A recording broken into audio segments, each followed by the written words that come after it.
Miami Marlins walk off their third straight game by defeating the Mariners 3-2 in 10 innings after the Mariners go up 2-0 after 2 innings, and then they give up 2 solo home runs. Both teams combined to have, I think, 15 times out of the 20 innings, out of the 20 half innings played, I think 15 times they brought the minimum to the plate. The game started at 7:10, 8:10, 9:10, 2 hours and 32 minutes, so it still took a while with an extra inning. But actually, the game started like 5-10 minutes late. Good news is Santos to throw live BP. The bad news is in the eighth inning, the Mariners had runners on first and third with nobody out, and then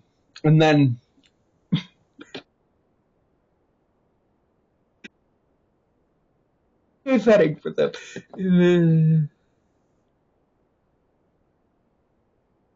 And then in the seventh, the eighth inning, between Nardi and Fauci, they went and just decided to throw an immaculate inning after that. Although it doesn't count as an immaculate inning because there has to be nobody on base.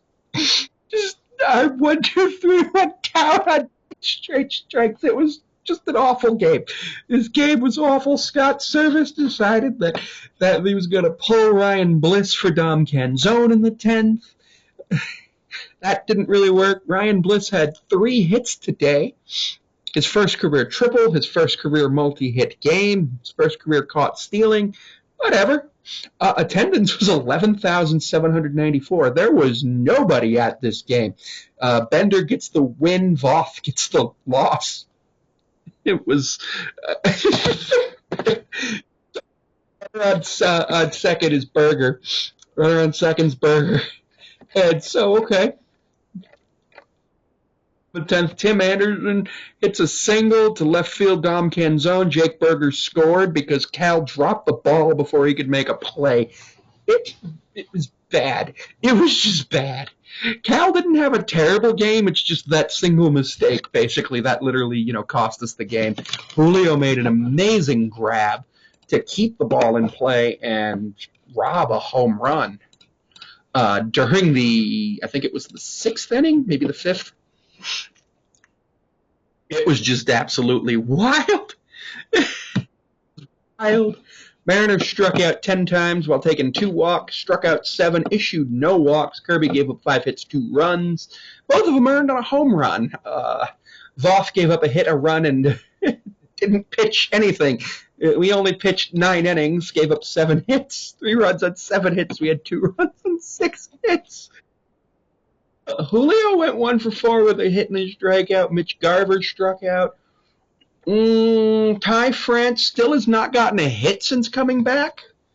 So I would prefer Locklear to come in and play first base for a little while. I think they may have rushed Ty back. I don't know what's going on. We made lots of substitutions. Rojas came in for Robles. Canzone came in for Bliss. Haniger stayed in for some reason. Locklear for France. Raley for Garver. It was a wild thing. The only thing one thing I really don't like is anytime you pinch hit for Garver, that means if Cal has to leave the game for any reason, you don't have a real catcher on the team. But also, if Mitch ever has to come in for Cal, you lose the designated hitter because the designated hitter cannot enter in as another defensive position, and you keep the designated hitter. That was just a bad game.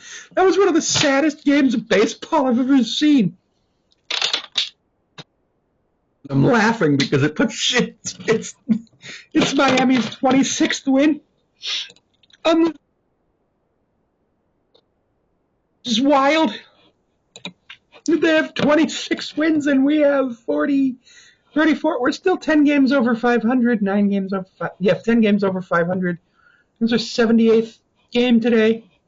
JP didn't look great. JP, Demo, and Julio, when they went down 1, 2, 3 on 9 pitches, I did not like that. I did not like that at all because there were runners. There was a runner in scoring position plus a runner on first, no outs. Thought we could have had some more competitive at bats. Yeah, Demo got rung up on something that was outside the zone, but he should have been trying to protect there. Don't.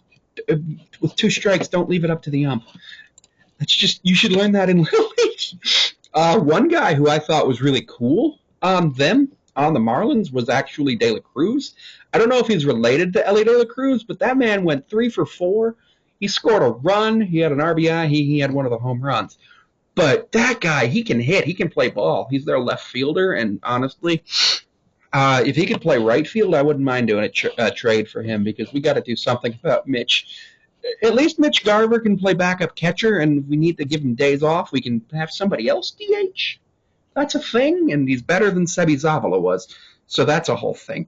But we got to figure out the Mitch Haniger situation. He's down to, where is he? He's down to a 2. Actually, the highest batting average in the team right now is Rojas at 260. Or no, it's Julio at 264.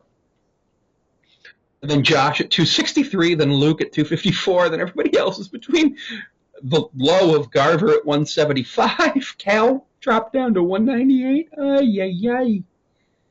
And a lot of 200s. I know league batting average is down to about 220 this year, and our team batting average isn't pretty, but like I think it's higher. I think it's higher than that. Well, we lead the league in strikeouts still. 783 strikeouts. Our average is literally league average at 220. Our on-base percentage is 300, and our slug's 368. I don't like that 668 OPS, because that puts us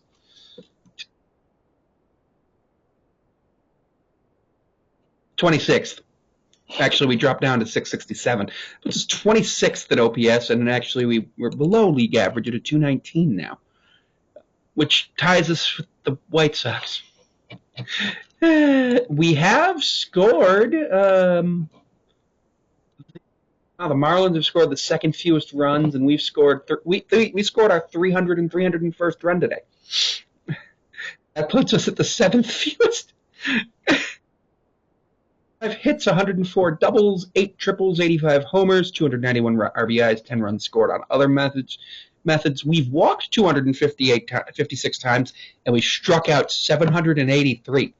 We're on pace to strike out almost 1,400 to yeah, we haven't gotten to game 81. We're on pace to strike out over 1,500 times.